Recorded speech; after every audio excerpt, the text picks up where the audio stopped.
Good morning from Vienna and good afternoon, Central Asia. Dobry dzień, Centralna Asia. My name is Rasa Ostrauskaite and I'm EU Permanent Representative to the OSCE, and I'm very delighted to moderate this panel. Our panel will focus on Central Asian women entrepreneurship, reaching beyond the pandemic. Now let me turn to the actual topic. COVID-19. It has presented an unprecedented challenge to all states and societies, and it has caused widespread economic disruption, leading to severe global economic recession and, of course, impacting livelihoods of so many. It is obvious that COVID-19 and the ensuing disruption has disproportionately impacted women. COVID-19 has, of course, affected women entrepreneurs. Not only women-owned businesses typically are more vulnerable to economic impacts due to lower average firm age and size, but they are also concentrated in the industry sectors that are hit hardest by economic shutdowns. It is women entrepreneurs who are more likely to be solo entrepreneurs or self-employed without employees, but often just with subcontractors.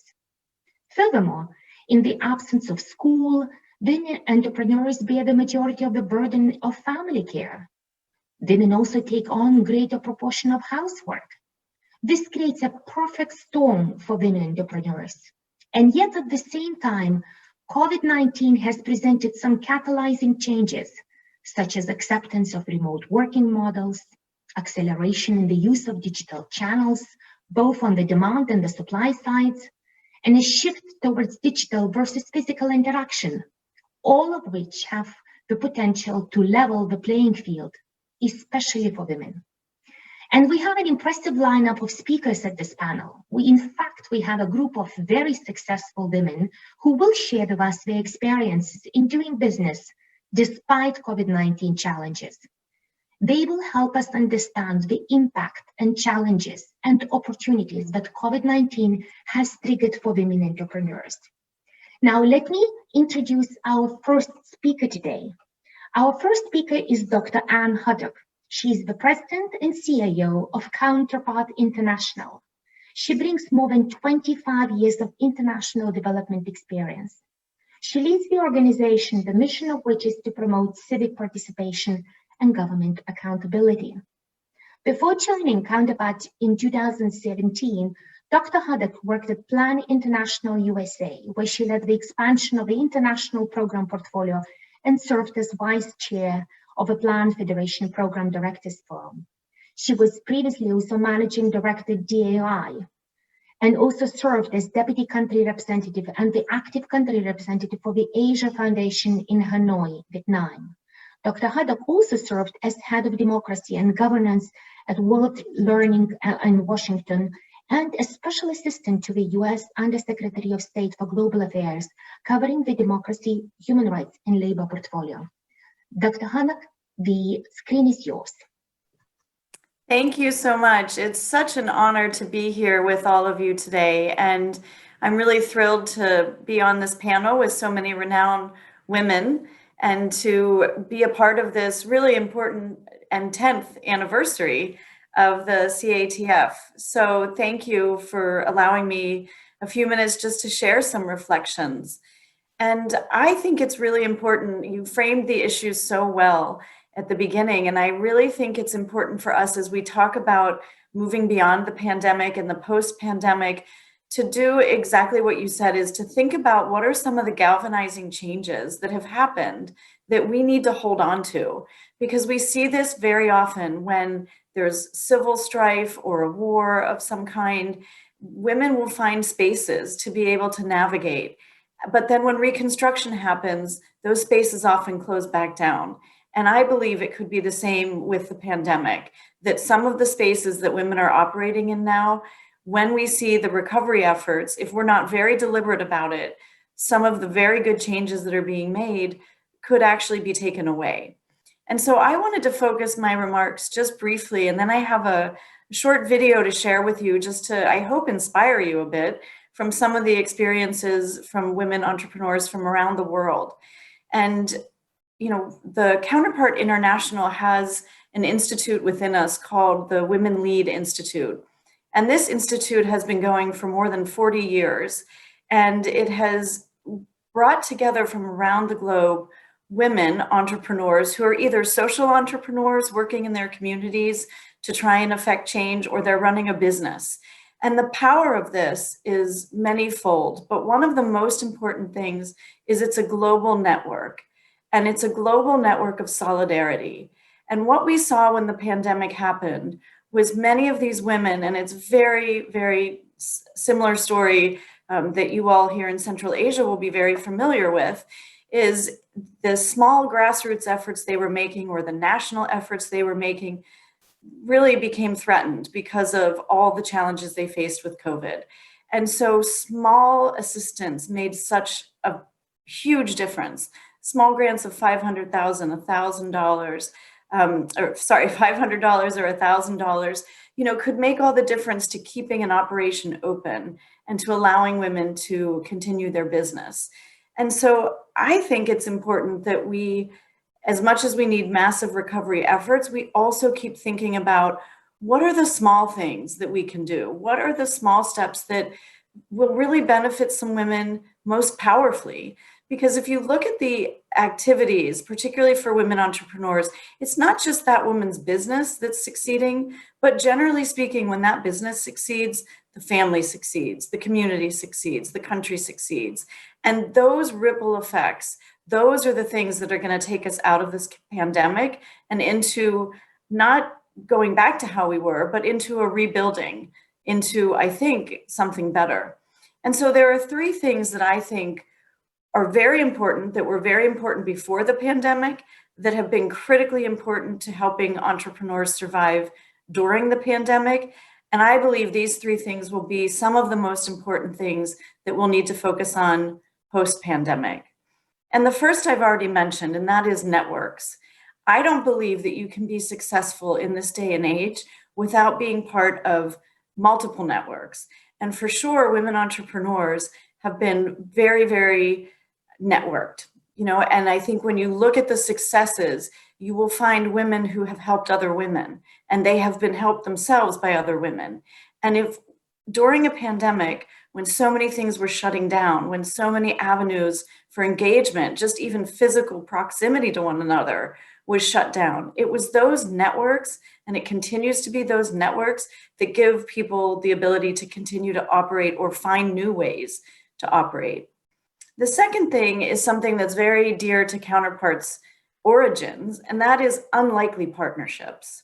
If you look at the entrepreneurs who've been successful, whether it's a restaurant or some kind of business that operated one way during pre-pandemic and is now having to rethink everything, often what has helped them is a very unlikely partnership, something they didn't think of. And I say it's close to our heart at Counterpart because we were founded by a priest and a movie star. And that's like the unlikeliest partnership you can think of. But these two came together in the South Pacific, and they started, the priest was in the community doing community development work. The Australian movie star was there filming a movie, and she saw the good work, and she, long before there was eBay or thrift shops or any of these other websites, she sold her clothes from the movie set to be able to fund the community development work. And from those humble beginnings, we grew Counterpart. And I think that unlikely partnership is something we all have to seek out, not just looking at what's in front of us. And lastly, I would say something that I see already with this forum, there's solidarity. One of the most important ingredients for people to survive any kind of crisis, as we know, is that feeling of solidarity. And it's very important in the communities to have solidarity, but I think right now what we really need is global solidarity. And this global network, regional networks are absolutely foundational. And then we need to expand those into a global network so that more opportunities can be created. And where there's a struggle in one particular geographic area, by networking and showing solidarity, I think it can take us forward. We saw this with the women, the alumni of our program. As soon as the pandemic happened, many of these people were thinking, about how to keep their business open. And many of them just needed to survive to see another day. And so we had alumni sessions where they came on a screen just like this, those who had connectivity, and just the ability to see another woman's face and hear her story and talk gave them that hope and gave them that, I think, bravery to go forward another day and to help each other find solutions. So let me pause there, and I have just a very short video to show you. I hope that will inspire you and really frame the rest of, I think, the remarks.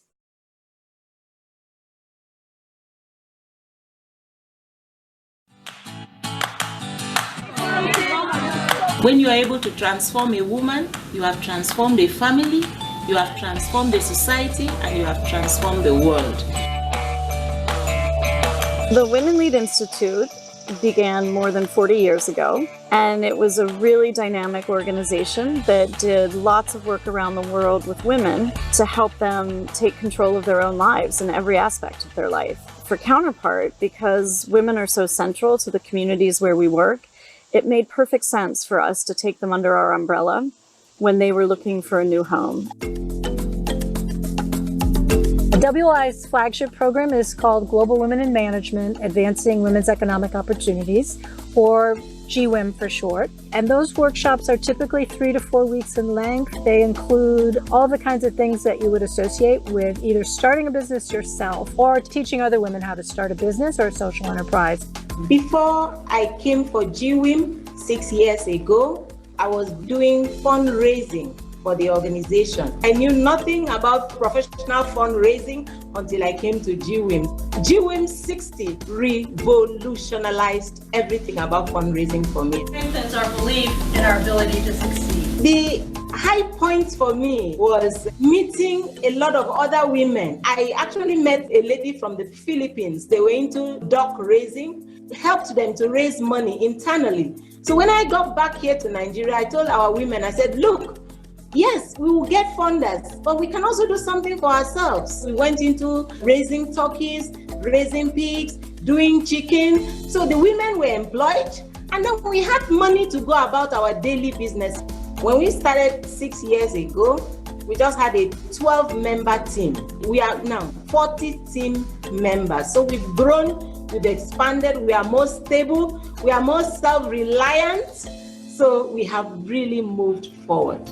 We've reached in total over 6,000 women. Many go on to launch their own non-governmental organization. Many have run for office and been elected to office. Many go on to start a business or social enterprise. But the beauty of it is they all attribute those steps to starting at the workshop they attended. I learned that being ambitious is not at all negative. It kind of transformed the way I looked at myself. Since the workshop, I have been leading an Indonesian delegation to South by Southwest, and now I'm working as one of the writers for National Strategy for Artificial Intelligence. The right thing for you. I am more empowered of voicing my opinion. Before, I was kind of always, I just let the men talk. Now I am more empowered and I have more reasons to speak up, because I know when I speak up, the next generation will look up to me and then they will start to speak up as well. So it can change the whole norms. We found an incredible ripple effect. Tens of thousands of women have been reached who haven't had the opportunity to actually take the training themselves, but are indirect beneficiaries of that training. So this kind of multiplier effect is exactly the type of thing that we look for as a funder. The way it was organized made us to learn a lot of things within just 1 week. The workshop was really interactive, giving you exercises to discover the leader in you. And we were put into teams to work together. So we build relationships in those teams that we still communicate with. When I came back, I said I needed to build up my career and I needed to do something where I needed a change, and I went for it. And I got it, very happy for the motivation I got from them. The lesson that I learned from the African Women Leadership Workshop has transformed my life. By creating a space for women to grow as leaders, you're really creating a foundation for not just those women and their organizations to thrive, but for those communities and actually for the countries to thrive. So it's a really important investment because you need to make sure that where you put your money, you're going to see a result. And time after time, the evidence shows that investing in women makes really good business sense. It was team building, it was networking and building relationships. To be able to stay connected and have an initiative together, it's amazing. It's like, it won't happen if it's not because of the workshop. And we keep moving forward because we are still in relationship with the GWIM team and other GWIM alumni. And we are doing other things together. We are collaborating, we are learning from each other, and we have become like a big family together.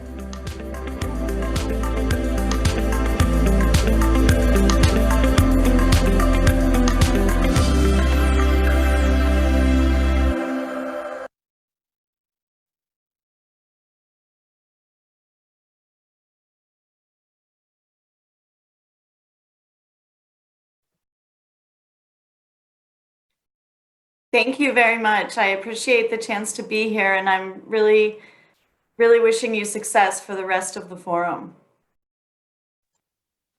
Thank you so very much. It was a great video, so thanks a lot for sharing. And I've also taken note of the 3 points that you brought to our attention. Regional networks, unlikely partnerships, and I think the example that you gave me is clearly very inspiring. And of course, global solidarity. I do recognize and I very much appreciate the fact that you are with us today, despite the fact that it's ungodly hour where you are. I know you are very eager to disconnect. So, but before you do, I'd like to pose one question, and that is, do you believe that the creativity that is now triggered because of the COVID-19 pandemic will lead to permanent changes? Do you think that there will be more balance between social and economic objectives of different companies? How do you see it, given your very close connections to the roots and grassroots of various women organizations? Over to you. Thank you. That's such an excellent question. And let me assure you, I'm definitely not eager to disconnect. I would get up at any hour of the night to join this really impressive panel and to be part of such an important conversation. So really, it's an honor for me to be here. I think it's up to us how things are going to go forward with the pandemic and the recovery. I will say I'm more optimistic on the economic side than I am on the social side.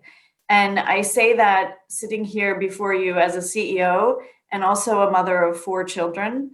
And I, have all the benefits that I could possibly have. And I'm struggling, to balance all the things that I need to balance. And so I wake up every day humbled by what I see with the women around the globe who are less connected, less resourced, less capable because of the assets they have or don't have. And I think if we don't invest now in getting that social balance, you said it at the beginning, women bearing really the brunt of the domestic work and not having the partners to take up, those loads. During a pandemic, it becomes, you see how many women are leaving the workforce right now, how many women's businesses are closing. That's, yes, because of economic challenges, but it is predominantly because of the social challenges that they are struggling to balance. And so unless we become very cognizant of that, which was an issue well before COVID, it's been an issue since the beginning of time. But now it becomes so critical because I think what you will see is because of those social issues, there will be a disproportionate effect on women entrepreneurs and women in the workforce. And so I think we have to, of course, prioritize economic recovery, but as the centerpiece of that, I think we have to address the social disparities that, again, have been there all along, but have just become so pronounced because of COVID. Thank you so much. And actually, it's a perfect transition to our second speaker, Nodira Mansurova, who is the regional head of and associate director at European Bank for Reconstruction and Development, responsible for small and medium enterprises, business advice, development and finance in Central Asia and Mongolia.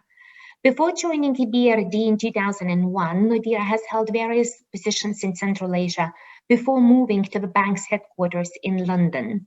Nodira was also posted to Kazakhstan to head the SME Finance and Development team in Central Asia and Mongolia and to facilitate and ensure SME businesses delivery. Nodira holds a master's in finance. Nodira, the screen is yours. Thank you so much. Let me first of all welcome everybody to today's conversation and say a huge thank you to the organizers for inviting me. It's an absolute privilege and honor to be among these distinguished speakers. And I just want to probably immediately connect to what Anne was saying, that, you know, for us, the most important thing that we do in our work within the SMEs is empowerment of women and making sure there are equal opportunities created for women that are operating within the SME space. Of course, we're also focusing on other areas such as green economy and digitalization, which go hand in hand with this big agenda. But because today it's about women, I'll focus on our women dedicated work. I think, you know, I get really, really emotional and biased whenever we have women dedicated sessions.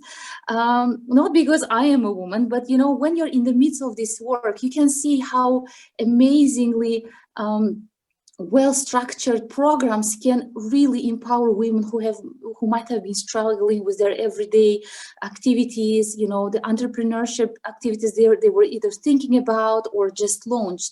And I just want to say that, you know, despite all the difficulties that COVID brought up, such as increased domestic responsibilities, looking after elderly, young children, and I'm not going to repeat what Anne said, you know, as a mother also, I can say that, you know, I feel privileged that I have all the support and infrastructure around me, but there are days when, you know, I really want to take a big break and, you know, lock myself in a room and think about myself. But unfortunately, not women, many women have that opportunity. And I think, you know, creating these networks, creating the opportunities is really, really important for the changes that you, Rasa, mentioned in your question, to make sure that they are here to stay. So just to go back to some of the statistics based on the surveys that EBRD conducted, we asked about 800 SMEs to tell us what has been happening with them. And these were all women-led SMEs. And more than 79%, you know, around 80% reported that they had declined sales. And out of this 80%, 10% said they just stopped the work altogether. So it just tells you how huge the impact of this particular crisis was on the women-led businesses. And from our perspective, we started immediately thinking about what else could we do. So within our normal or standard toolbox of activities, what we do as the bank, we provide access to finance. We make sure that we provide access to know-how and bringing all the knowledge possible. But also, more importantly, we create a lot of policy discussion around this area. So we focus on gender strategies and we work on different policies and, you know, we comment on the legislation to make sure that women's rights are there and that they're addressed properly. And just to go back in the history, just to say that, you know, we started our Women in Business program in 2014 in Turkey, which then very quickly spread out because of its high success rate. Thanks to our Women in Business program, which supports women across the countries in which we operate, we managed to have a huge impact on these businesses that decided to work with us under our programs. More than 65% of the women-led businesses reported increase in sales. And then they created a lot of workspace. So not only they were growing themselves, but they were helping the communities around them to grow and by creating jobs and creating the welfare. So from our perspective, gender work that we've been doing has been really successful in Central Asia.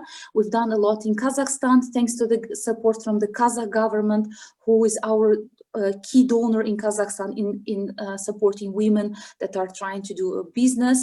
In the rest of Central Asia, we work with the European Union, with the Swiss government through their agency SECO, with the Japanese government, with the government, with the US government, and with the multitude of donors who support our activities through a donor fund called the WEFI, Women Entrepreneurs Finance Initiative. And we're very proud to say that all our activities are indeed focusing around those aspects that Anne mentioned, such as creating networks, creating solidarity, and creating unlikely partnerships. The way we do it, we have mentorship programs. So we match the smaller companies with slightly larger companies. And sometimes these mentors that we select are not necessarily women. They could be male entrepreneurs who have been successful in a certain area.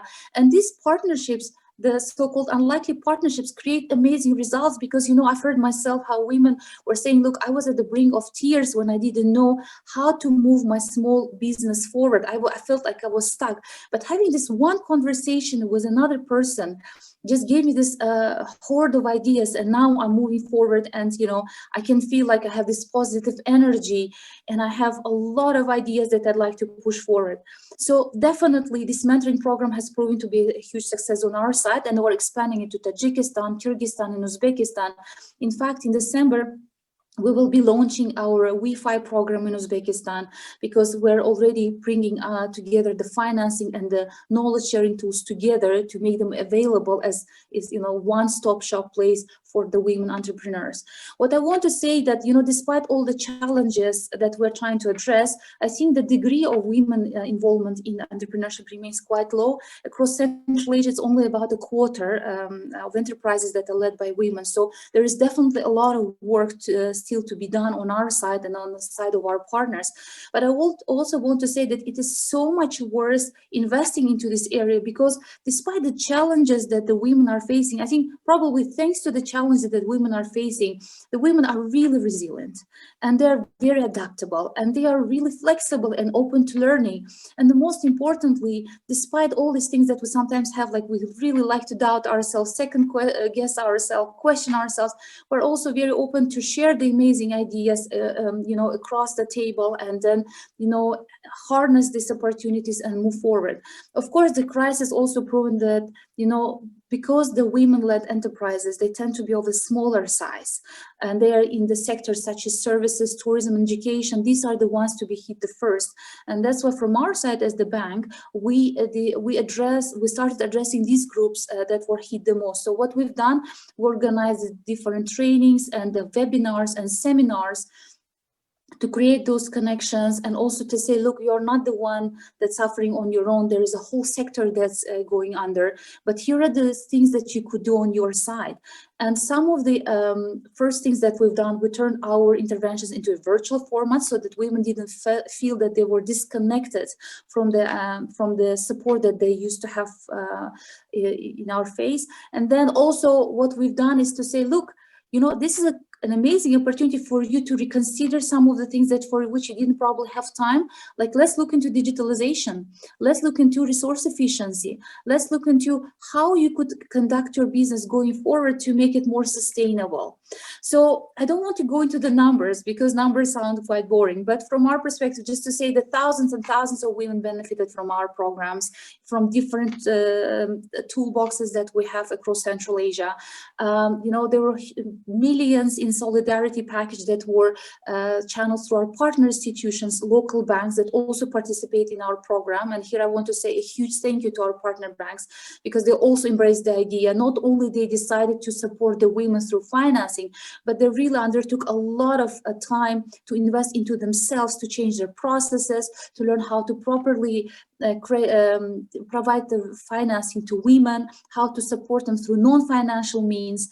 So the partner banks also did a humongous work on their side to support the women throughout the crisis. So for us, there are lots of aspects which we're trying to tackle through different tools, starting from micro enterprises, going all the way to the policy areas on which we're working. And in that, of course, we're not alone. And I would like to take a second to say a huge thank you to all partners that we work with, the chambers of commerce, the different local stakeholders, the women associations, and there is a myriad of organizations that we're partnering with to make sure that this work happens. And I think I'd like to say a couple of good news that our Kazakhstan program has been just extended for another 5 years because it has been so successful. just had the approval for the second round of the Wi-Fi program. We're extending our program in Mongolia thanks to the European Union. And also, I'm sure most of you heard that the EBRD has, for the first time, a female president. Madame Odile Renaud-Basson. We're very proud of that fact, and we really hope that will bring the different type of changes to the institution, and the gender agenda will be, as strong as ever. So just to round up by saying that absolutely agree with the fact that we should continue to do the amazing job that we're doing, but probably do even more, because there's a lot of room for improvement. Keeping connections, making sure that we provide this opportunity to share experience remains key. Access to finance is an absolute must, because we need to focus on growing these businesses and make sure that they have the financing whenever they need it the most. And just to round this my speech up, I'd like to also put a short video with examples of what we do, so that you can see firsthand from the this video what we've done this year. Thank you.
Thank you, Nodira. It was a fantastic video, and I have to say I got inspired to go and check out some of the designs that that were promoted in this particular video. I have to say that despite the numbers that you cited at the start of your presentation, and I think both are very important, despite the and clearly they show that women were disproportionately affected by COVID. And I appreciate the fact that you do these kind of surveys, because it's important that we speak facts and we have evidence-based solutions. There is a lot of disinformation currently surrounding COVID, so it's important that we actually bring the numbers and statistics. And I was also particularly excited that you touched upon the issue of mentorship. Some women achieve more, and then they're encouraged to see more, then they're encouraged to hope for more, and that other people see more in them than they actually see at that particular moment in themselves. So it is something that I think we will be touching upon in the discussion once we conclude with our presentation. Since you mentioned a couple of times the European Union, I'm actually very pleased now to introduce our next speaker, Silvia Pietropaolo, who is the project manager at the EU delegation in Kazakhstan. She's an expert of the European Commission. She had a number of posts in various departments and Director Generals of the European Commission. And without further ado, Silvia, the screen is over to you. Thank you. Thank you very much, and good afternoon, everyone. Also, on behalf of the EU delegation to Kazakhstan, I must say that it's a real pleasure to me to be here today to participate in this extremely relevant, extremely important discussion on this extremely important topic of women entrepreneurship. We're all aware of the devastating effects which the COVID-19 pandemic is having on the world's economies, and in particular on the serious threats that it poses to women's employment and livelihoods as it deepens the pre-existing inequalities and exposes cracks in social, political, and economic systems. Today, I would like to focus on a number of recommendations. I would like to share with you a number of recommendations which the European Union and the UN came up with at the end of a roundtable on gender equality and COVID-19 response, which took place this summer. I will not list them all, but I will simply concentrate on those which I believe are the most important and the most relevant to today's discussion. So one of the main recommendations is the need to design and implement gender-responsive crisis responses with long-term solutions and, of course, in line within the international labor standards. A second recommendation is to invest in universal gender-responsive social protection, which includes also access to quality healthcare. A third recommendation is to mitigate the pandemic's impact on employment, with measures which reach out women-owned macro, small, and medium-sized enterprises. A fifth recommendation is to allocate additional resources to address discrimination and violence against women and girls in COVID-19 response plans. A sixth recommendation is to invite business to sign, and I do believe that this one is amongst the most important for today's discussion. Invite business to sign and implement the women's empowerment principles that foster responsive business conduct. A seventh recommendation has to do with collection and reporting on gender statistics and sex disaggregated data to inform crisis response and recovery plans. And the eighth recommendation, which I also believe is extremely important to today's discussion, is to ensure that gender equality is at the core of learning and skills development and that no girls are left behind. So as you can see, these recommendations were made for the EU member states and for the G7 countries as drivers of change, and of course have been also incorporated in the EU recovery plan, which the EU has launched to respond to the COVID-19 crisis within its member states with an overall allocation of almost 700 billion euros. But I truly believe that they can also, and they actually must be applied also to the EU's partner countries, to our cooperation policy with our partner countries. In particular, when it comes to Central Asia, we are teaming up with international financial institutions, so with the EBRD. Nodira is one of our key partners, but also with the European Investment Bank, with the World Bank, and with the Asian Development Bank, to make sure that our collective efforts can help addressing these priorities, and that women entrepreneurship can be preserved and, if possible, also fostered by this pandemic, pushed ahead because of this pandemic. When it comes also to the specific and particular aspect of trade, I also want to mention that we have at the moment a regional project, Ready for Trade, which is implemented by our partners, the International Trade Center, and Alina will shortly present in details this project, which also addresses some of those challenges.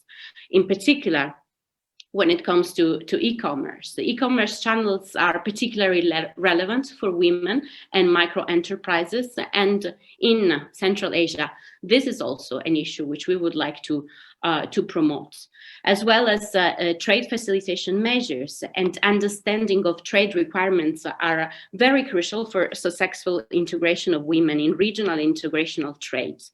And of course, our project will be also looking into these issues. Just as a conclusion, I would like to say that this current situation presents, of course, a number of challenges, but I think that ultimately it should give us more opportunities to team up, to work together. And I would like also to refer to what Anne said at the beginning of this presentation, as well as Nodira.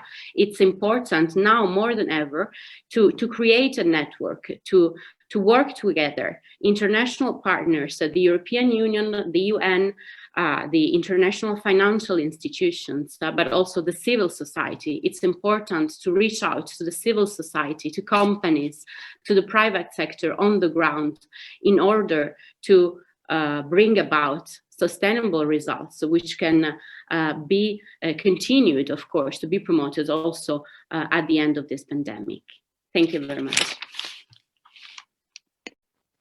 Thank you, Silvia. And I'm really pleased with the way that our conversation is going, because it seems that we seem to be amplifying the messages of the previous speakers. That clearly shows that we all think along the same along the same lines. The emphasis might be slightly different, but clearly the messages that you brought to the fore from networks, from the importance of gender responsive strategies in response to the current pandemic, of also the emphasis on equality and investment in women, is something that was clearly underlined by our previous speakers. So thank you so much, Silvia. And now I would like to turn to Alina Fetisova. Alina Fetisova is an Associate Program Officer in the Trade Facilitation Team of International Trade Center. She specializes in providing technical assistance in the area of trade facilitation, trade policy, and regulatory cooperation in Central Asia, Africa, and Southeast Asia. She is also working on gender-sensitive trade facilitation reforms, supporting the advocacy of women entrepreneurs and associations for their rights, and assisting them to strengthen their technical knowledge on cross-border trade. Prior to joining the ITC, Alina worked for the United Nations Economic Commission for Europe, focusing on project trade-related facilitation and regulatory standards. She holds a master's degree in international affairs from the Graduate Institute of International and Development Studies in Geneva. Alina, the screen is yours. Thank you so much. Let me share my screen with you.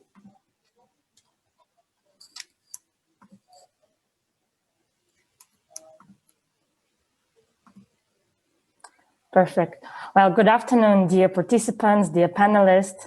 Very happy to be here today with you. I would like to thank USAID for inviting us to this panel and organizing this important session, and of course, all of you for joining it. As you may know, ITC is an agency with the main mandate to support SMEs, and we do pay special attention to participation of women enterprises in international trade.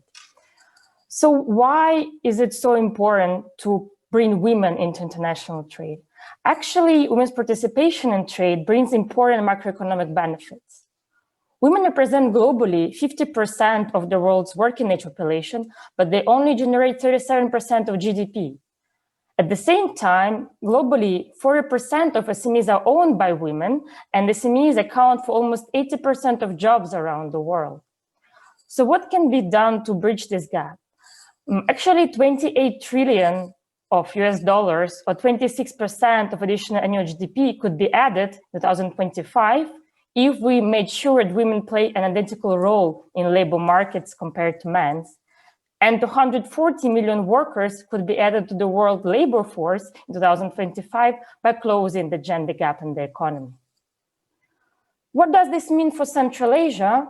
Actually, for Central Asia, this means $400 million of GDP growth, both for Eastern Europe and Central Asia region. Now, of course, we have to say that COVID-19 brought many new challenges and dynamics to international trade, and ITC analyzed those effects.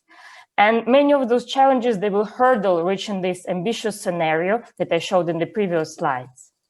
So ITC analyzed this type of effects, and you can see on the slide one of our publication, which is also available online for more details. But I would like to focus on the main findings. And the main findings of this research showed us that COVID-19, as other speakers were saying, did strongly impact small and women-led businesses. More than 60% of SMEs were strongly affected by COVID-19 compared to 43% of large firms.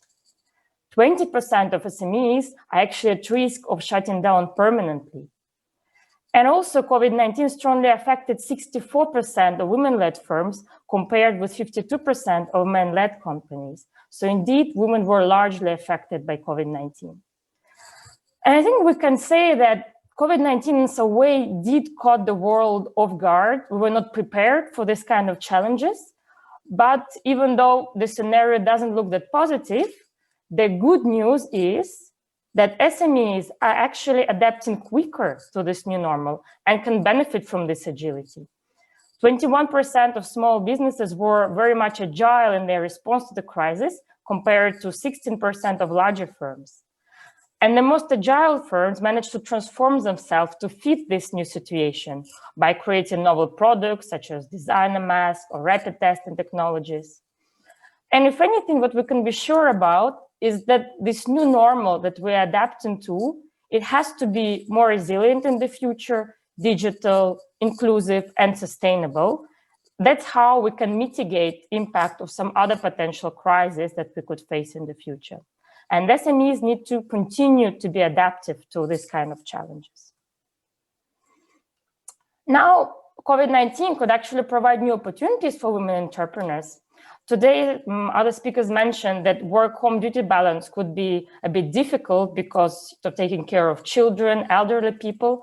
But at the same time, online management tools can actually help a lot of women to manage their business at the distance in a better way. There are also now more opportunities for B2Bs and client meetings through online means. And this is due to all those events that we're having now online, including this forum.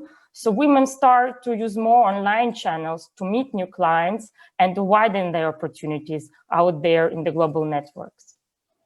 Of course, as we saw, many shops were closed, and now e-commerce channels are thriving even more than usual, providing also a gender-neutral platform for trade operations where women can feel comfortable authorizing their trade operations, working with various stakeholders, and remaining online. Also, COVID-19 provides some important cost-saving opportunities. Again, due to conducting business through online means, you can better manage your business strategy, you can better conduct meetings online and save on many costs of travel, other associated logistic costs that you had before for conducting meetings in person. And of course, there are more marketing options through social media. Now everybody is sitting all over the web, everybody is online, so you can actually try to attract more clients through publishing your goods, through marketing yourself through all these social media channels. Now, of course, women businesses voice various needs for their growth and export, and those needs are even more prominent and important now and during the pandemic. Of course, to be successful, you need to have good production techniques. You need to know how to manage this in a cost-efficient way. You need to have access to finance. You need to work with financial instruments to get your loans. And I'm very happy to hear how BRD is supporting women on that. At the same time, you need support for design and marketing of your goods, to study the consumer preferences, to study the demand of other markets with which you'd like to trade. So of course, design and marketing skills become essential. B2B, as already mentioned, it's very important, especially in COVID-19, find new partners, build your network, try to work together to ensure sustainability of your business. And of course, e-commerce channels and payment solutions associated with those e-commerce channels. It's important for women to understand how to market their goods through these e-commerce channels, how to run e-commerce channels, and what could be the payment solutions they could use both for their clients and for themselves. So of course, if you imagine yourself on the place of a women entrepreneur, all these issues are very much important to you, and we do hear about them a lot. However, something that we forget is export management issues are also equally important. As a woman entrepreneur who wants to go to regional international market, you need to understand how export, import, transit procedures work. You need to be aware of duties and fees and charges who will apply to your goods in order to comply with them and also establish right pricing strategy. Certification, labeling, packaging requirements are often an important hurdle for efficient clearance of your goods. And just during this pandemic time, we heard from one of our beneficiaries who was actually very agile, was one of our beneficiaries in Afghanistan who adapted her production of handicrafts to production of sanitary masks. And she even managed to find a client in France who was interested to buy her consignment. However, what happened was that her packaging that she prepared for this mask didn't comply with EU standards and requirements on the packaging, and unfortunately, her business deal didn't go through. So these details that sometimes we don't focus that much on could be essential for conducting a successful business transaction. And of course, transport and logistics associated issues are very important. What mean of transport to use, what is a good transport company to contract with, and how can you manage the all logistics issues around this? It's true that sometimes you can, give this to a broker or some other company, but at the same time, you need to understand yourself how are these things being run to make sure there is no mismanagement of that. And that's where data and information comes very important for you to know what is changing right now in the market, what is changing in the border procedures. And this is even more important because of numerous challenges and market closures which happen because of COVID-19. Now, it's true that those things are often exacerbated because women traders often face more challenges compared to men. Those challenges are connected, for example, with slightly higher participation in informal cross-border trade. And of course, this exposes women to different risks at the border, insecurity challenges, and at the same time, it doesn't give them access to some important instruments which are available in the formal economy, such as access to credit and etc. Lack of information and knowledge about cross-border trade regulations and procedures. It's true that sometimes women have less access to this type of information, and that's why they're disadvantaged compared to men. Limited women representation in public institutions, which are related to trade, such as ministries, chambers of commerce, national representation committees. Indeed, if these committees, if these platforms don't have women representation, if women's voices are not heard, it's difficult to design gender-sensitive reforms and support participation of women in trade activities. Lack of gender-segregated data, which was already mentioned today, is crucial to design those reforms which actually correspond to current needs of women. And that's why the collection of this data is crucial. And last but not least, sometimes we feel lack of confidence from some women to participate in trade activities and public policy discussions. And that's where those women leaders, strong examples and role models are very important to show these women that everything is possible and that they can take part in discussion at different levels and that we can boost their confidence through different training and coaching. So here we're very happy that through support of European Union, we have a new Run Ready for Trade Central Asia project, which started in January this year. And this project is pretty complex. There are many components, but I would like just to briefly focus today on main components which are relevant specifically for women participation in trade. And first of them is connected to increasing transparency of trade procedures. As I mentioned before, access to information is crucial for successful trade activities of women entrepreneurs. And Central Asia project will help women entrepreneurs to get this access to information through trade portals, which provides very detailed step-by-step description of export, import, transit formalities for specific goods with specific mode of transport, with all the associated documents, fees, charges, which are required to conduct this export or import transaction for an entrepreneur.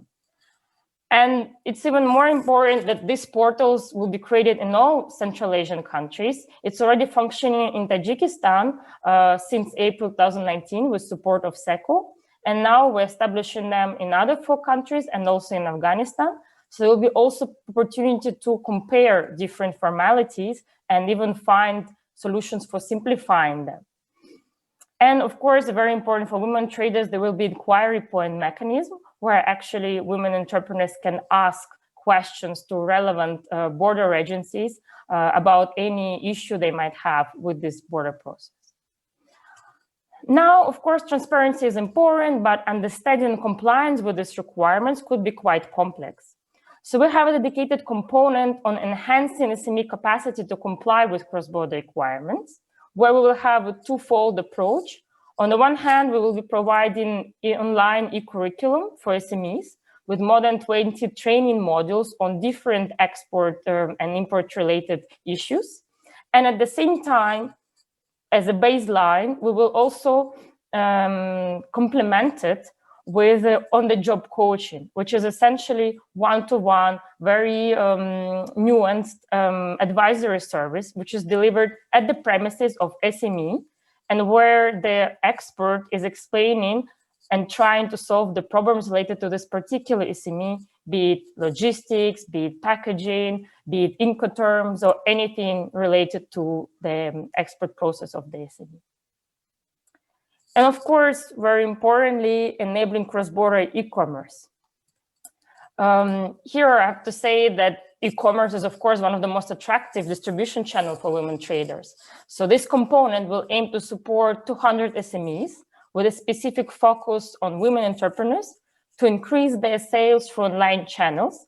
And there will be specific focus on handicraft, textile, and agribusiness sector, which are also very often women-led. And this will be done through building e-commerce skills, including analyzing products, analyzing market opportunities, developing positioning strategies, development of content for products online, and also looking at how to list these products on the marketplaces, how to develop your e-commerce website, and how to implement payment and logistics solutions associated with this. And of course, in parallel to this, there will be also the work on e-commerce ecosystems of the country. We will be working on establishing e-commerce strategies. We will be looking in the partnerships with marketplaces and online payment firms to provide some suitable local international platforms for those SMEs.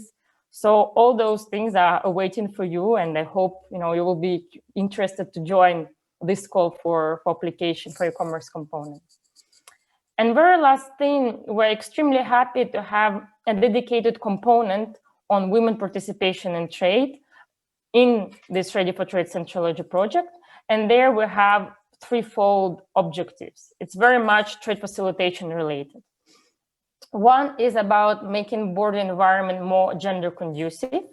And this will be done through raising awareness of customs and border officials on gender specific challenges. And we hope that this training, both on theory and on practical implication of gender in border procedures, will help customs officers to create this environment for women, and it would bring good practices in their daily work.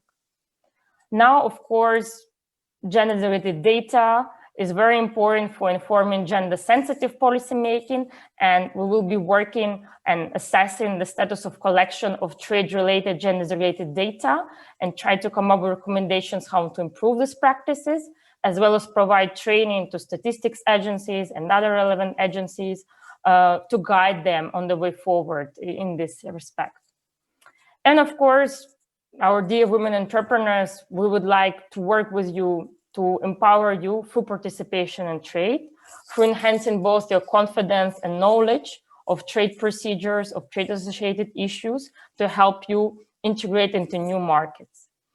And for this, we are now conducting 3 types of surveys to assess the needs of women traders or those women who would like to be involved in trade.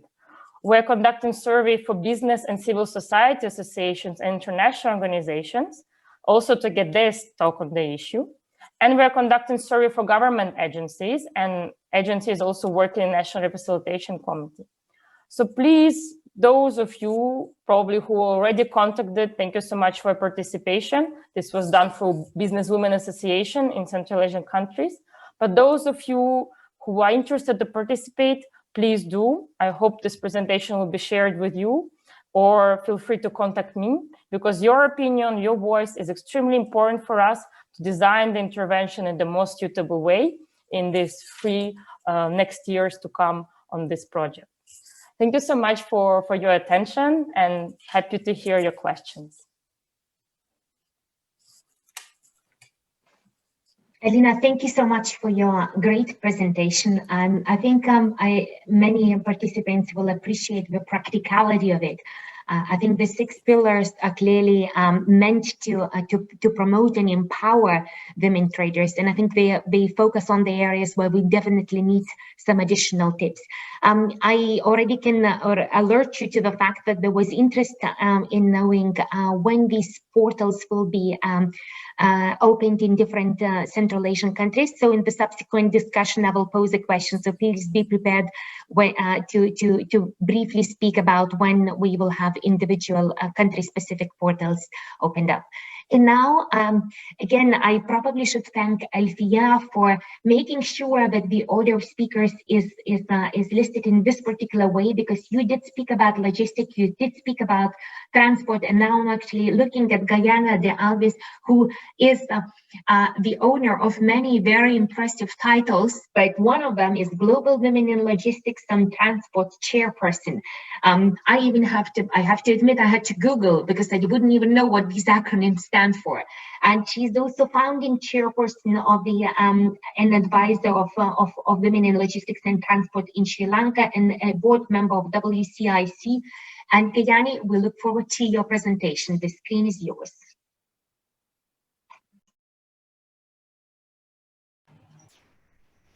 Okay.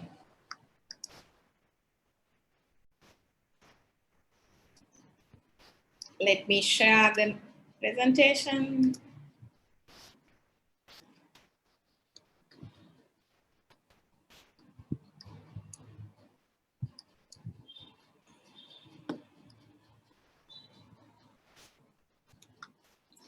Okay, good day to all of you. Thank you so much for inviting me for this very interesting panel.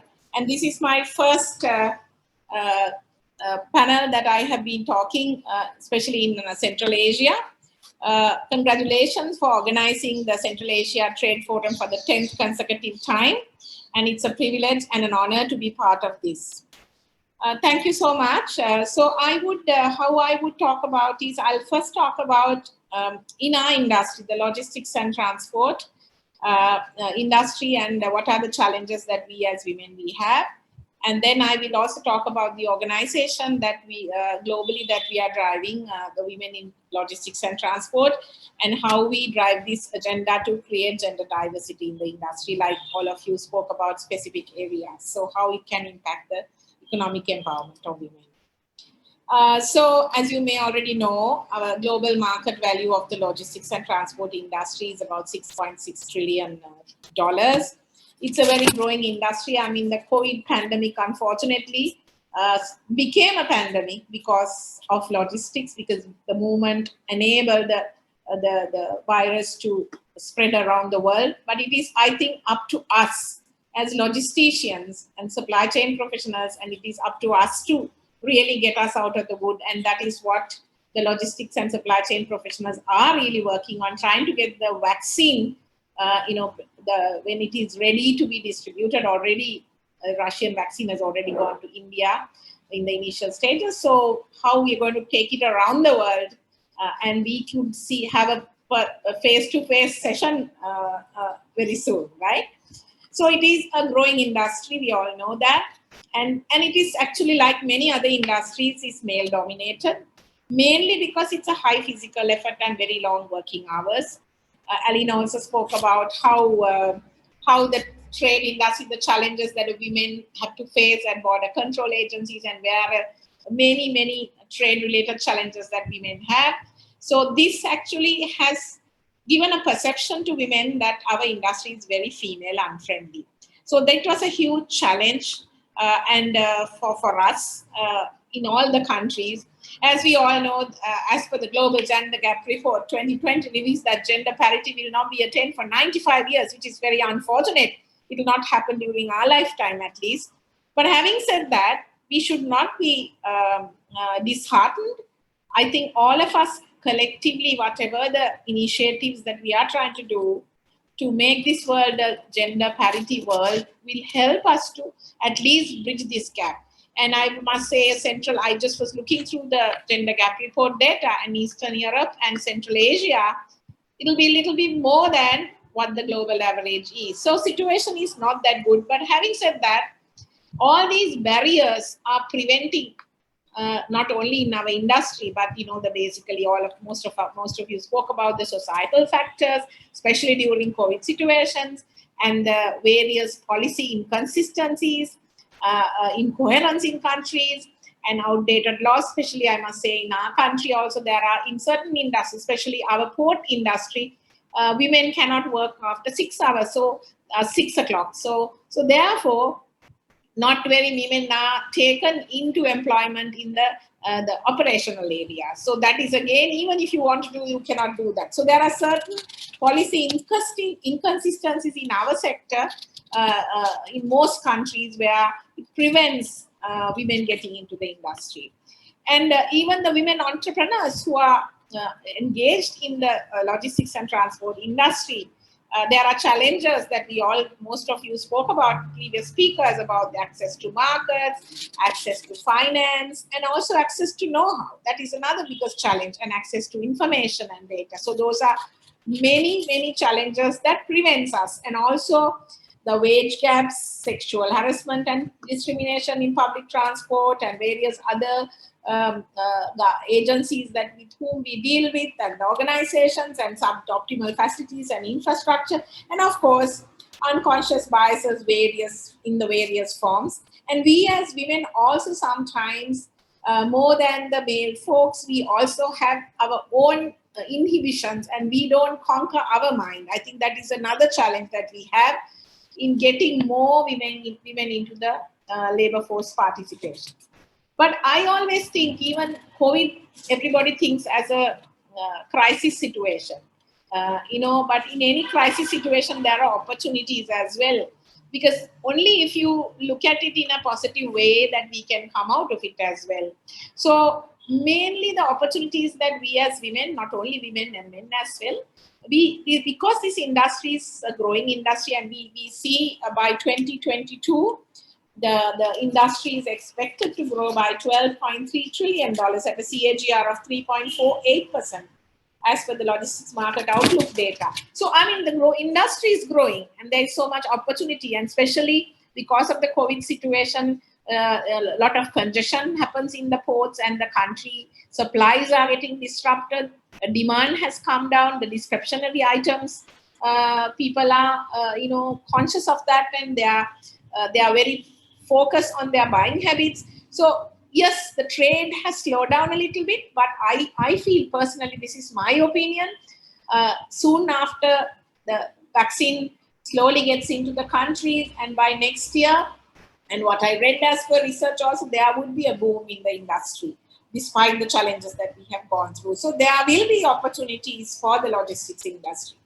And also, COVID, actually, every country, everywhere, people are talking about automation and digitalization.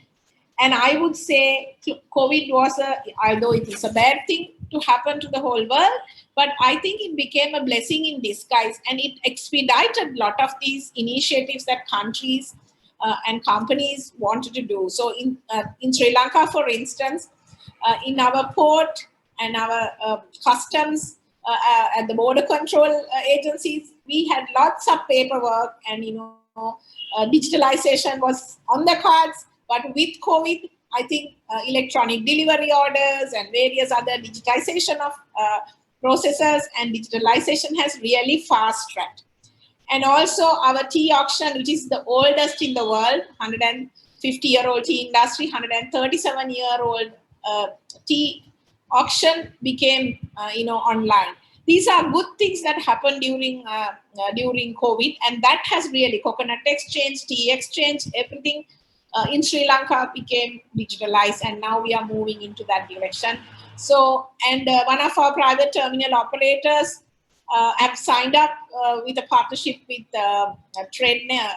with Maersk on blockchain technology. So good things are happening in the industry, which is a great equalizer for women, I would say, because you don't need to physically be there, although you have restrictions. Now you, with automation and digitalization, the physical effort, and you can work remotely. All these are going to help for the women in our industry.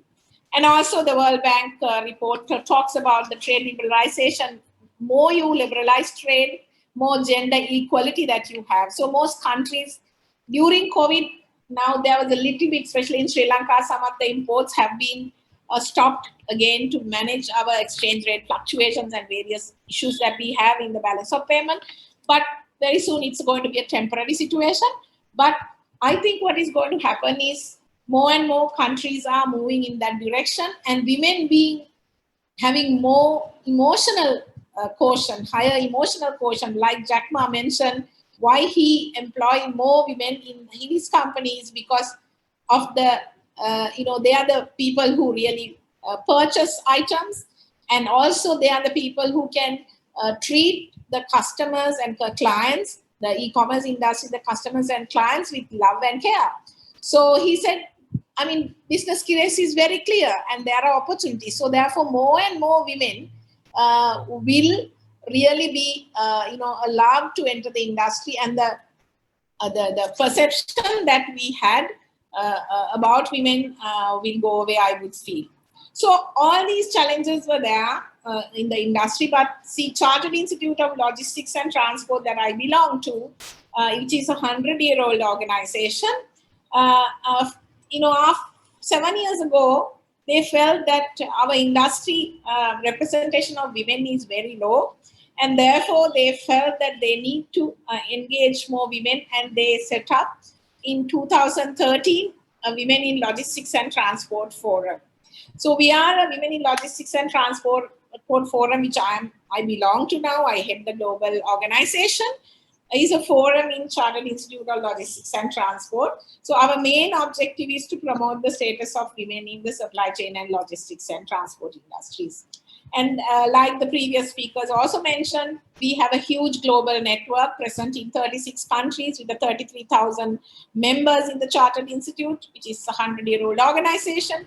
Our main strength is professional development, career development of women and men, to provide support network and developing the network globally across countries to promote the art and science of logistics and transport and supply chain in the world, to make this world a better place. So as Women in Logistics and Transport, we set up our organization in 2013, and our objective is to be the most sought after for advocacy, professionalism, and empowerment of women in supply chain, logistics, and transport. And we are present, our global, although we are a young organization within CILT, we have 23 branches to date. Last week, we added Madagascar to our family, and many more countries, including Kazakhstan next year. Kazakhstan also will be joining us as part of Central Asia expansion plans. And we are really happy to say we have quite a diverse group of women in various sectors of the logistics industry, that is aviation, maritime, land transport, and related supply chain, working in our fold in the global organization. So we are present in, we are structured around 7 regions at the moment: in South Asia, Southeast Asia, East Asia, Indian Ocean Islands, Middle East. Africa is divided into 2 areas: Southern and Eastern, and Northern and Western Africa. So all our countries are, structured around these sectors, and new and emerging countries are planning to join us. And we are managed by a governance structure. We are part of CILT, Chartered Institute, as a women's forum. And all activities that we do are managed under the CILT guidance. And this is our global steering committee, and we have advisors, and we have the global vice chairpersons as part of the organization. And our main strategic thrusts are fourfold. We, like earlier also mentioned, mentorship we feel is a very important part in grooming young talent and getting more into the industry. And we also want to empower women, and we look at leadership pipeline development within our Women in Logistics and Transport Forum, and we strongly work with our ladies in different countries on entrepreneurship development. And also we have a focus activity, especially in Africa, where corporate social responsibility to enable more women to commute to workplaces and all that is happening in Africa. So all our work is centered around these 4 strategic thrusts. And globally, we have a very successful mentoring program where we work with university students, young women entrepreneurs, and early level career women. And we work with them with the senior ladies in the industry. And we also have a tie-up with UN Women He for She program. Previously, one speaker mentioned about women empowerment principles. WEP is one of the initiatives that we are working with our countries in the companies, where we need more strong male advocates to support our agenda in our country to get more women into the industry. Globally, our industry has about 3% women. Globally, female labor force participation is also very low. So what we really want is to get more women entering the industry, because we see from the universities, more women are getting out, but then there is a leaking pipeline where we don't see many women getting into industry because they prefer to work at home because of work and manage and work as homemakers at home.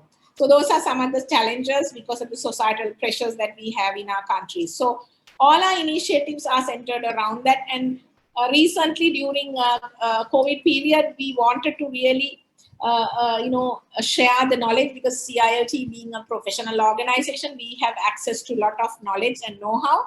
So through them, and also WILAT, Women in Logistics and Transport, we initiated a chat series, and especially because of the connectivity, although we are far apart, we were not able to meet in person, but we were able to use technology. Through that, we were able to connect across, and we had a huge followership now on this sharing of knowledge.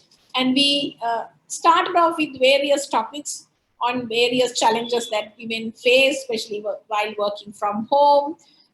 How do you really manage the personal protective equipment and various safety measures, the consumer behavior patterns, how do you really manage your finance, the marketing aspects in your businesses and all that. So we have identified series of programs which will help men as well as women to support in their affected businesses to revive and manage their operations.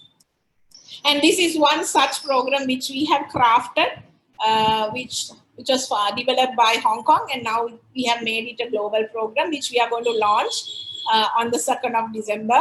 And this is going to be a global program. Already 18 members have across the globe has taken part.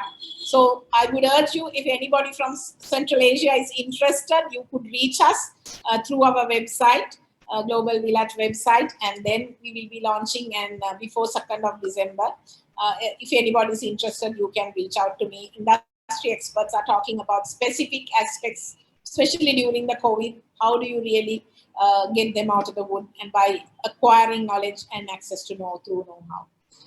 Previously, another speaker mentioned about the global GDP will increase by an average of 35%, with the full 20% of those gains coming from increased productivity due to gender diversity. So we see the global GDP, there will be an increase in $28 trillion by 2025 if we are able to bridge the gender gap locally in countries.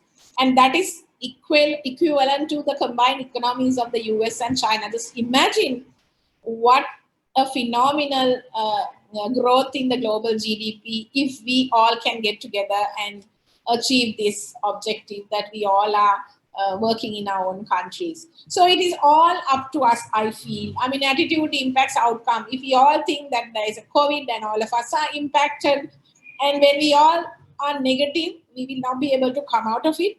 I strongly feel positivity will really help. And if you think you can, we will be able to get us out of the wood. So I feel we all of us are in this storm together, but we are in different boats.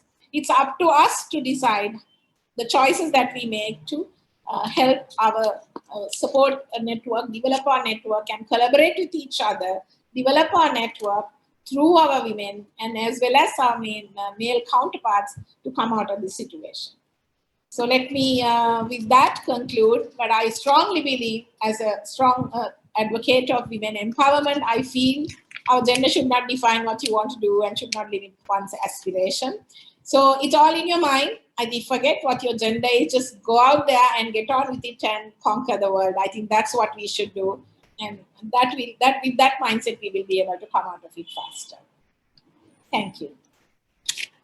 Thank you so much, Gayani. I very much appreciate your very positive tone of the presentation. It was really inspiring and encouraging. And although a number of topics that you raised from mentorship to empowerment to leadership are the common themes, I also very much appreciate the fact that you did raise the issue of global corporate social responsibility. And the two answers that you provided, digitalization and automatization, clearly these are the aspects that we will need to be embracing even more closely. Given the late hour, I'm looking immediately at our next speaker, Gulchekhra Makhmudova. She is the chairwoman and CIO of Begim, based in Tashkent, Uzbekistan, and her main activity is exclusive distribution of luxury beauty brands in Uzbek market. Previously, she served as advisor to the Ministry of Light Industry of Uzbekistan and also as Director General of Cooperative Tradition, a private company with main activity of commercial day of culture around the world. She has a PhD in art sciences. Gulchekhra, the screen is yours. Hello, I'm really happy to greet all of you on the Trade Forum Central Asia. Also today, it is 10th anniversary. Congratulations, it's a big achievement, bravo. And I'm really happy to participate. Thank you very much.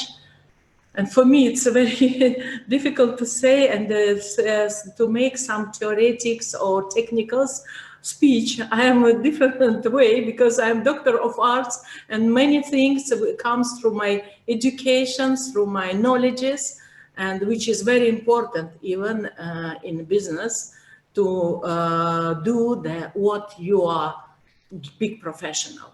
For me, it's very important. When you start the business, you should to be on the stage where you are really good knowledges and professional.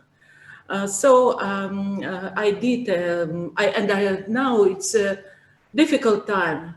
Pandemic, COVID-19 bring us on different stage of trade and commercial way.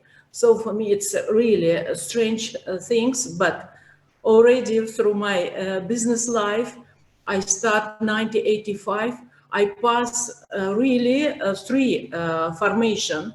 It was USSR, then it's went to CIS, and now independence. Finally, and thanks God that independence of our country, Uzbekistan.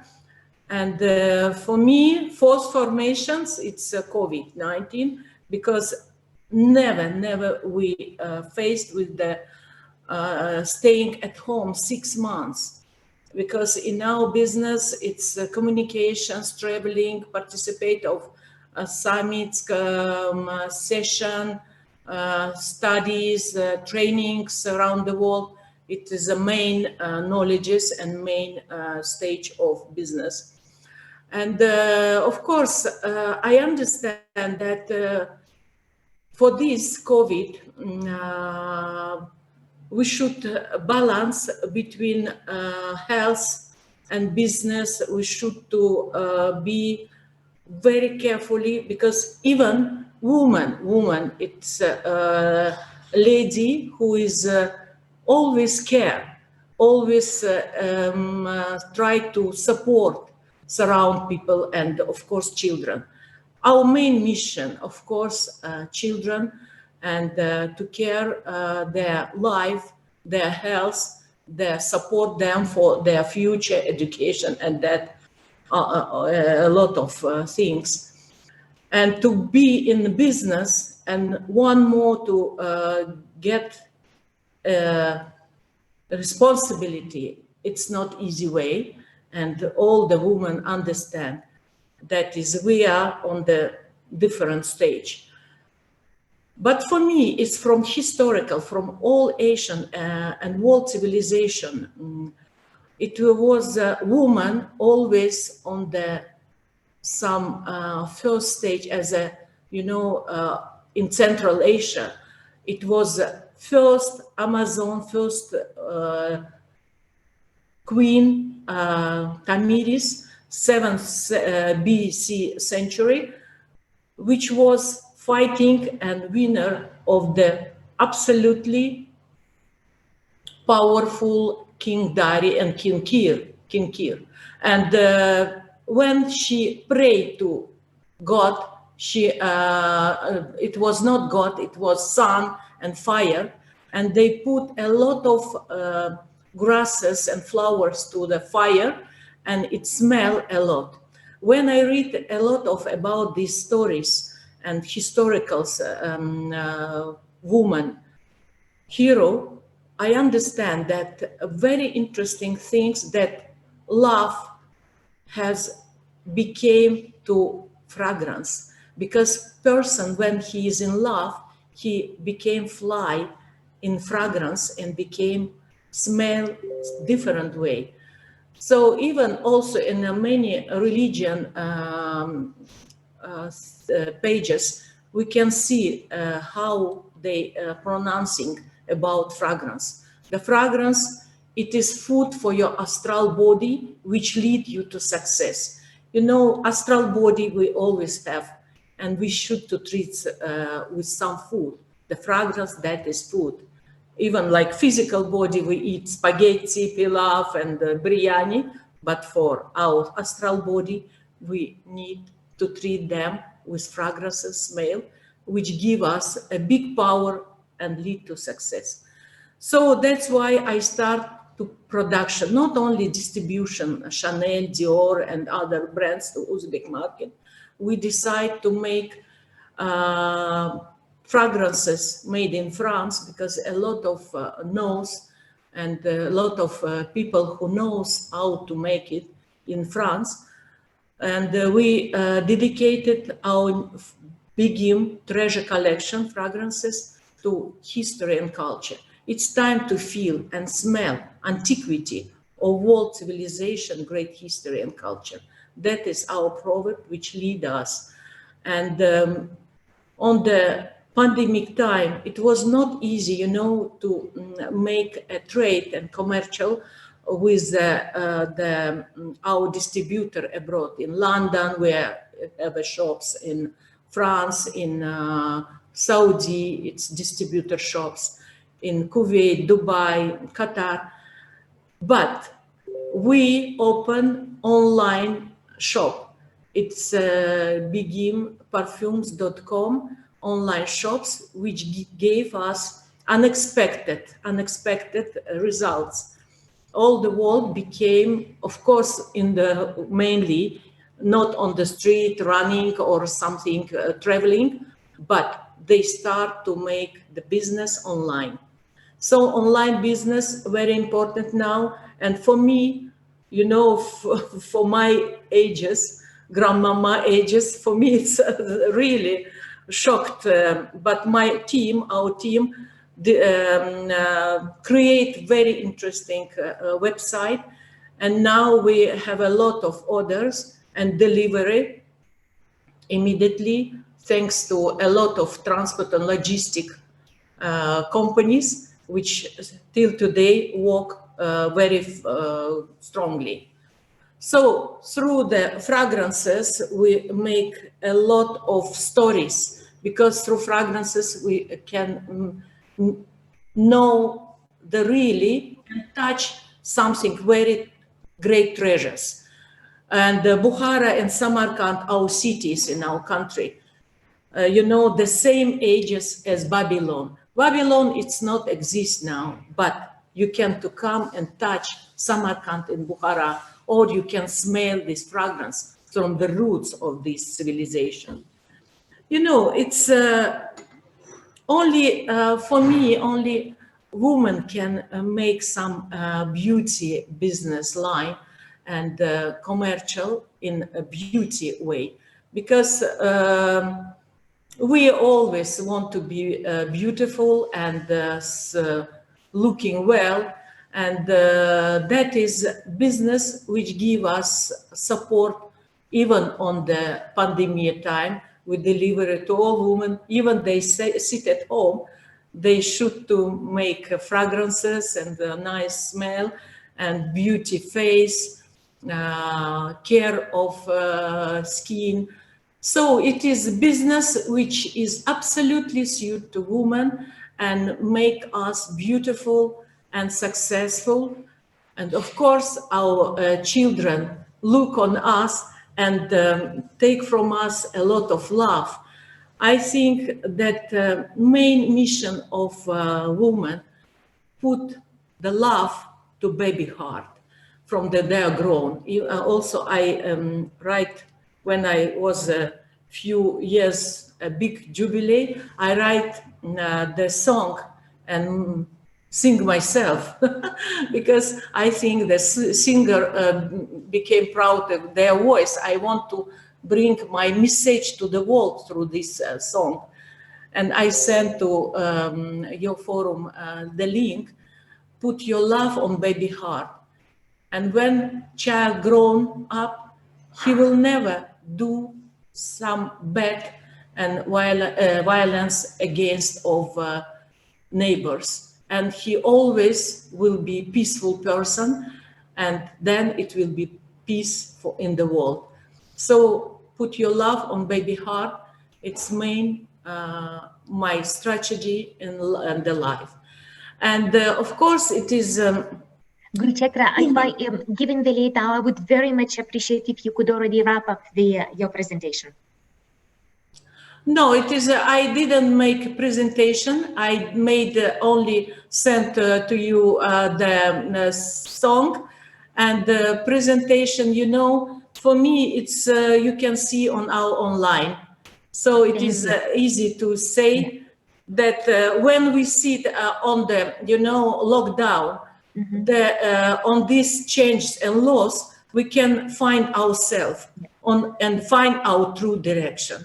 So thank you so much. Thank you so much for sharing your personal impressions, and I clearly carry lots of beautiful memories of Bukhara and Samarkand, and I can only imagine how wonderful the smells are.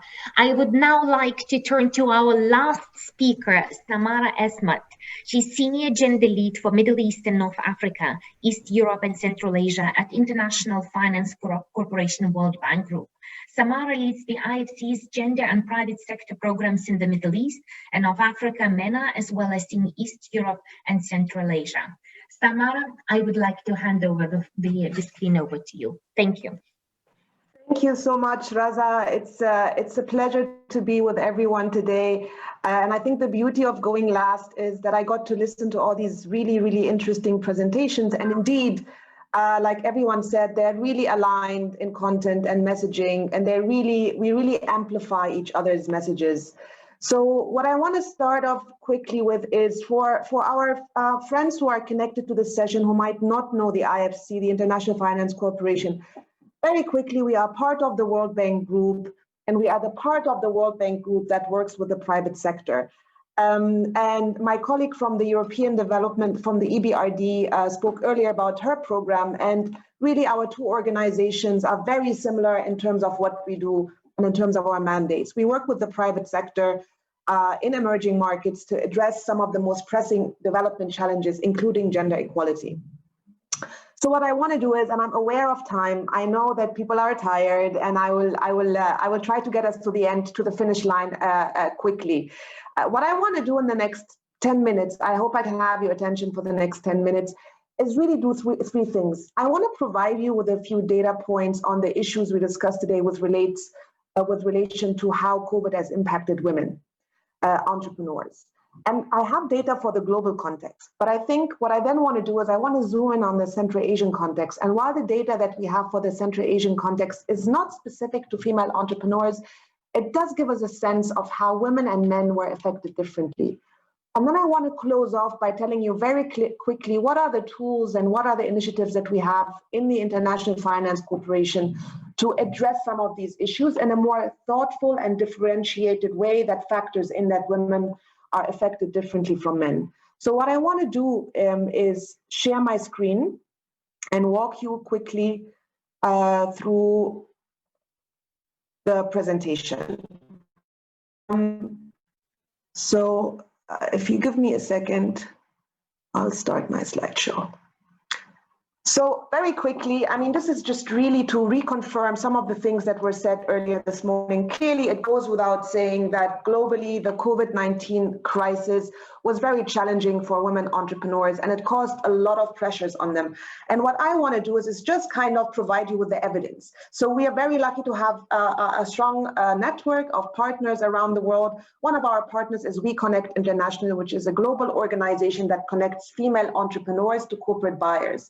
And they conducted a study very similar to the one that our EBRD colleagues mentioned earlier, with a sample of 500 female-owned businesses. And they asked them, what are your pain points? Where does it hurt? And for those female entrepreneurs connected right now to this session, go back in time with your memory. Remember the days of April and May and June. Think about your businesses and ask yourselves if some of this resonates with your own experience. So the main pain points that were identified in that survey were around disruptions in the operations and the supply chain of the women. Half of the women that were surveyed, for instance, reported that they experienced cancellation of contracts. Another pain point area was around financial stress. Again, for those listening to me right now, and you own a business, go back in time and ask yourself, how was my business affected in the time of May, June, maybe?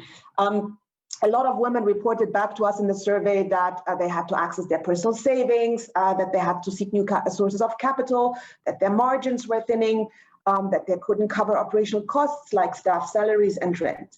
Now, the most important thing about this is to recognize that men and women were both affected by the COVID-19 crisis. What's the difference? The difference is that on the eve of the breakout of the pandemic, men and women were not positioned equally in the economies around the world. The playing field wasn't equal. So while the issues were similar affecting entrepreneurs, women were simply hit harder.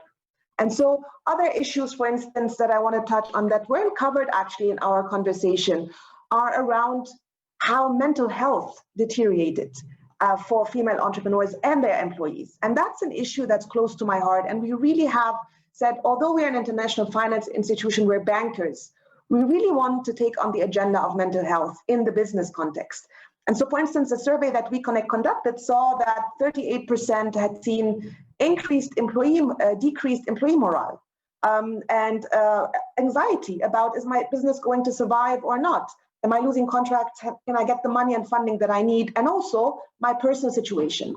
Am I affected by this disease? Is a loved one affected? So we have really actually done a lot of thinking around how this is a whole new issue that has been brought to us into the business context that we're thinking about and that we're addressing. And then a very important issue that so many of my colleagues today spoke about was a big pressure on female entrepreneurs, but also a brilliant opportunity, which were the pressures of shifting to digital business. And so, for instance, the We Connect survey saw 72% of women actually, doing some online activities. And so while that was a pain point for them because they weren't set up in the right way, many of them, it is also a brilliant opportunity in terms of pivoting and reimagining and shifting your business. So I want to end, I talk about the global context and the COVID-19 crisis and its impact on women. I want to end like so many of my colleagues who have talked about the silver lining, which is the opportunity at the end of the horizon, which is we saw women entrepreneurs adjusting, pivoting, putting new product lines in the market, finding new customers, finding new suppliers, and really reinventing themselves. And I think Anne made a point earlier in the session saying that what we really want to see is we want to see this sustained beyond the crisis. And so the question now is, and that's the second part of my presentation, what's the story in Central Asia? Now, unfortunately, we do not have an equivalent survey like the one that was conducted at the global level. We don't have one for the Central Asian context. But what we know very well, and a lot of this is World Bank data, is what did the situation look like on the eve of the outbreak of the pandemic? And it didn't look good for women to begin with. And that explains why they were hit harder by the crisis. And simply, if you look at the data, you will see that the share of majority-owned companies in Central Asia is only 15%, versus then 85% of formally registered businesses that are majority-owned by men. And so that is striking. That is really a fraction. That's a drop in the ocean in the entrepreneurship space where women own businesses, majority-owned businesses. One of the key ingredients of starting a company and growing is having access to money, to financing and capital. And so when you look at the financing access gap, when you look at the size of the credit needs of female-owned businesses in the 3 Central Asian countries of Kyrgyzstan, Uzbekistan, and Tajikistan, the size of it is 860 million. And I'm sure my colleague from the EBRD would know that. So this is the size of the credit need of these women that is currently not met by local banks. Now, if you looked at the equivalent of that credit need, unmet credit need for men-owned businesses, it's much smaller. So really, women were not in the best place when the crisis hit. So then the crisis hit. And when you look at the right hand of the slide, you'll see that the crisis did a bunch of things to women that it did not in the same way to men. Now, I don't need to repeat things. I think the story is quite evident. It just had an incredible impact on women's time spent on unpaid care, on domestic responsibilities.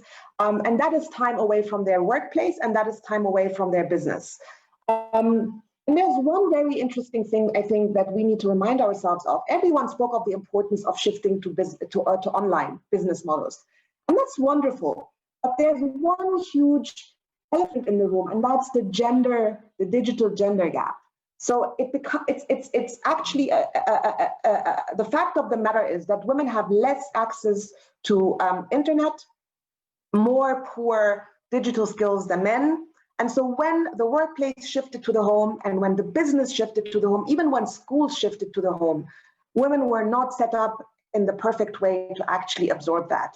And that is a huge phenomena of the eve of when the pandemic broke out. And all of that is why women were essentially then hit harder than men. Now, what we do have for the Central Asian context is some really good data points from UN Women. So UN Women is not able to tell us how the crisis has impacted female entrepreneurs in the Central Asian countries specifically, but it's able to tell us how it's affected women and men in the economic space in Central Asia differently. And again, I mean, the main data points are around the impact on the burden on women, on the household burden and the domestic burden, much higher in terms of time, measured in time, than it is for men. And all of that time and all of that effort that women are spending on increased domestic work, household work, homeschooling, is time and energy taken away from their place in the workplace and in the business. But there was another interesting phenomenon that we saw. We saw also more decrease of work hour reductions, or we saw more work hour reductions among women compared to men. And we also saw more job losses among women compared to men in some of the Central Asian countries. So just to say, and that probably comes from a place where women probably are occupying jobs that are more at risk. It could be the services sector, it could be the restaurant sector, it could be these types of industries that have been hit harder by the crisis. I want to close by really just saying that what's important at this point is not to dwell so much on the challenges, but really dive into the opportunities and the solutions. And if we say that we recognize that the impact has been gender differentiated, different for men and for women, then we really want to find solutions that are also mindful and thoughtful of the gender differentiated impact of the crisis. And so we have come up with a set of solutions that are really gender differentiated and that are really customized to recognize and take in the specific impact the crisis has had on women and female entrepreneurs in specific. And we started off initially by saying, you know, the most important thing that female entrepreneurs need right away is a shot in the arm, so to speak, to use vaccine language. But really what we mean by that is a cash injection. So we've put an $18 billion fast-track financial support facility into the market, and there are carve-outs in that facility that are earmarked for lending to women. Obviously, the way we channel the funding is through local partner banks. But we more broadly also have a Banking on Women program, which would be the equivalent of the Women in Business program of the EBRD. And that's a program that provides capacity to banks and also financing to banks that is earmarked specifically to female entrepreneurs. And what we have done is talk to our partner banks in that program, and we've said, look, we recognize that cash injections, but also money to recover these businesses and rebuild them, and to understand the specific challenges for these female entrepreneurs is incredibly important. And we want you to pay attention to that as our local partner banks, and we will be working to support you in doing so. We also recognize the importance, of course, of the digitization of women-led businesses, to see them through the crisis, but to position them also for business of the future. And so we have a line of work on how do you digitize women-owned businesses.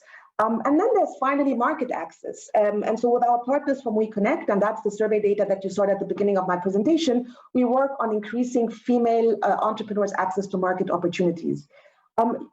Again, all of this is supported by large initiatives like the WIFI initiative that our colleague from EBRD spoke on.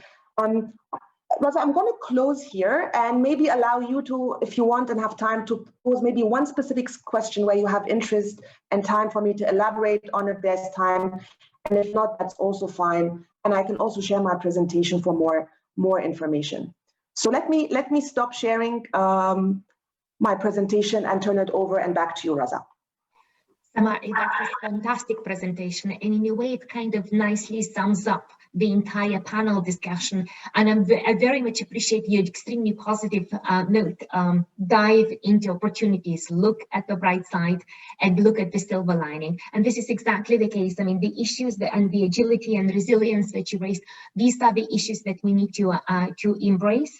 And with that, I would like to conclude the panel. I apologize for running slightly late. And over time, I would very much hope that our organizers will be able to share these presentations of our panelists, because they contain fantastic statistics which would help actually drive the debate further. I think it's important that whenever we speak, we use facts, we use statistics to illustrate our points. And for example, in Sammar's presentation, we had really good data to illustrate how COVID-19 impacted on them in different Central Asian countries. So I would like to thank all the panelists. I would like to thank all the participants. Thanks a lot also for your patience, for staying slightly longer than initially scheduled for. And I very much hope that we will see each other in different Central Asian trade forums in the future. All the very best. Stay safe and stay healthy. Goodbye.